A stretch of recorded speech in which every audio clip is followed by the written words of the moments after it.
Mercedes Benz ML। इसमें default आ रहा है फ्रंट लेफ्ट माल फंक्शन यानी एयर बैग की। अब हम स्कैनर लगा के देखते हैं क्या फॉल्ट आ रहे हैं। पैड 5 लगाएंगे। पैड 5 मर्सरीज बेंज, ये रहा मर्सरीज बेंज। ओके,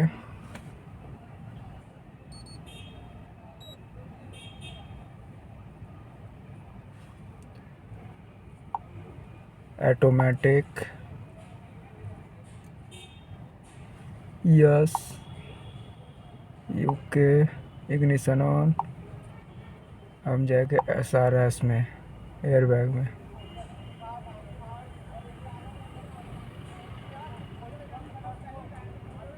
ये रहा SRS, okay, ignition on, okay.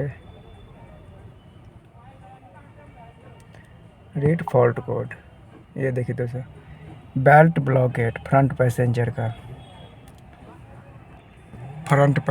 का यानी इसमें दिक्कत है। ये जो बेल्ट होता है, अभी हमने खोले हैं इसे, अब देखेंगे खोल के इसे। प्लर है इसकी, फॉल्ट रीसेट करेंगे तो रीसेट नहीं होगा।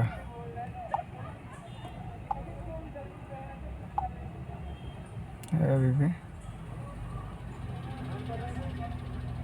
अब इस पे काम करते हैं। ओके दोस्तों।